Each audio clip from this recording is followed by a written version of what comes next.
The air in the cramped basement was thick with the smell of damp earth and unwashed clothes. A single, flickering bulb cast long, dancing shadows against the stone walls. Gary leaned forward, his voice a sandpaper whisper that carried more weight than a shout. "They are closing the net," Gary said, his eyes scanning the weary faces of the 20 people huddled before him. "But we are not fish to be caught. We are a fire that cannot be quenched." Mun Chen sat in the shadows of the back row, his heart a rhythmic drum against his ribs. Every time Marcus, Gary's right hand, looked his way, Mun Chen felt a cold spike of guilt. He wasn't just a brother in Christ. He was a wolf in the fold, a recorder hidden in his pocket, a map of their escape routes etched in his mind.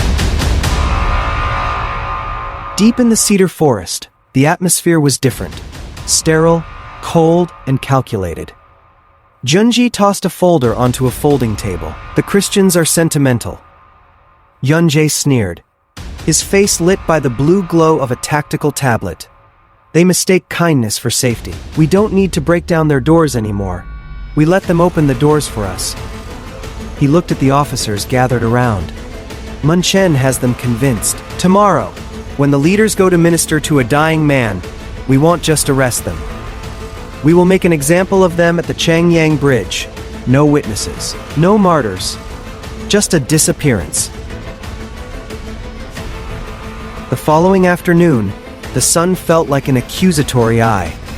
Mun Chen walked between Gary and Marcus. "You've been quiet today, Mun Chen," Marcus said, placing a heavy, brotherly hand on his shoulder.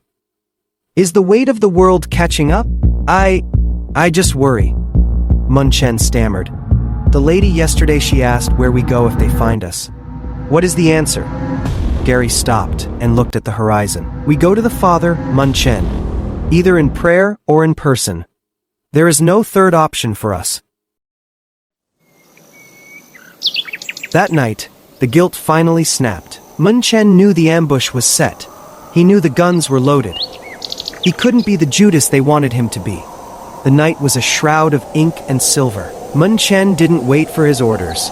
He sprinted through the brush, branches clawing at his face like skeletal fingers. He saw the silhouettes of Gary and Marcus near the mouth of the bridge. "Run!" Mun Chen's voice shattered the silence. A desperate, raw cry. "It's a trap! Run!"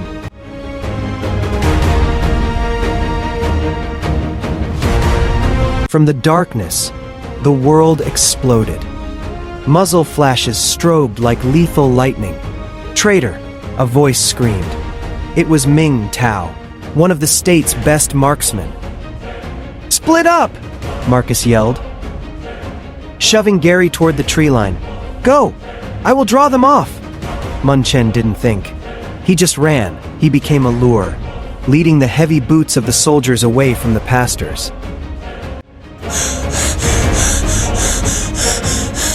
He scrambled up the rocky incline toward the Gorge of Whispers, where the ancient, rotted hanging bridge spanned the abyss. The bridge groaned, a low metallic shriek as Mun Chen's boots hit the frayed slats. Below him, the river was a jagged maw of black water and granite teeth. Halfway across, he heard the click of a bolt. He turned.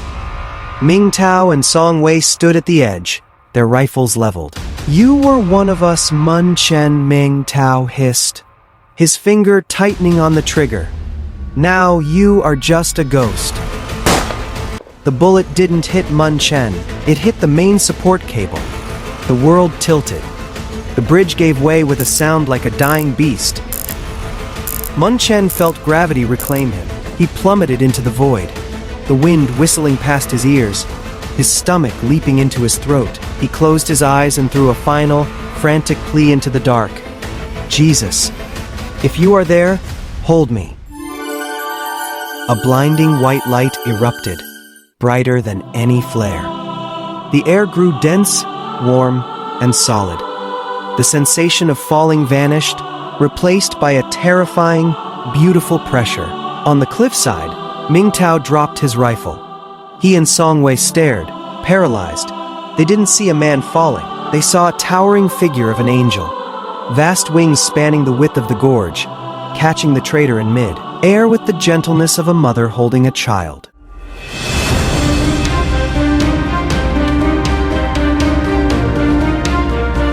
When Mun Chen opened his eyes, the damp grass of the far shore was beneath him.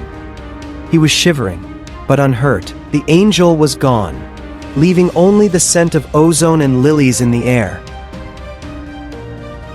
The air in the cramped basement was still thick with the scent of old wood and the lingering resonance of the morning's hymns when the door creaked open. Gary and Marcus stood instantly, their bodies tensed for a raid, their eyes darting toward the narrow coal chute that served as an emergency exit. But it wasn't a squad of soldiers that burst through. It was Mun Chen, his clothes shredded by briars and his face streaked with the gray dust of the Gorge of Whispers. Behind him, 2 men followed. They didn't carry rifles. They carried the haunted, hollow look of men who had seen the sun rise at midnight. "Gary Marcus," Mun Chen breathed, his voice cracking. "These are the men who were sent to kill you." Marcus stepped forward, his gaze hardening as he recognized Ming Tao's face from the cliffside. "And why are they here now? To finish the job?" Ming Tao took a step into the light of the flickering bulb. He looked down at his hands. Hands that had held a trigger meant for Mun Chen's heart, and they were shaking uncontrollably. "We fired," Ming Tao whispered, his voice a ghost of its former authority. "I saw the cable snap. I saw the bridge drop into the black. There is no man born of woman who survives a fall into the gorge. Gravity is a law. We serve the law." He looked up, his eyes glassy with tears. But the law broke. Something caught him. It wasn't a bird, and it wasn't a trick of the light. It was a pillar of fire with wings that put out the moon. Song Wei, the younger marksman, sank to his knees on the cold concrete floor. "We followed him here because the world we knew ended on that bridge. If there is God's angel that catches a traitor in mid-air, then we have been fighting on the wrong side of eternity." The room fell into a deafening silence. Gary looked at Marcus, then at the 2 broken soldiers. The tension that had defined their lives for years, the cat and mouse game of shadows and state secrets, seemed to evaporate, replaced by a heavy, holy awe. Gary walked over to Ming Tao and placed a hand on his shoulder. It wasn't the grip of a captive, but the embrace of a father. "God is higher than the law of the land," Gary said softly. "You came to find a rebel, but you found a king. Sit, tell us what you saw, and we will tell you who he is." That morning, the underground church grew by 2. The very men who were meant to bury the faith became its newest witnesses, proving that no valley is too deep for a wing to reach, and no heart is too hard for a miracle to break.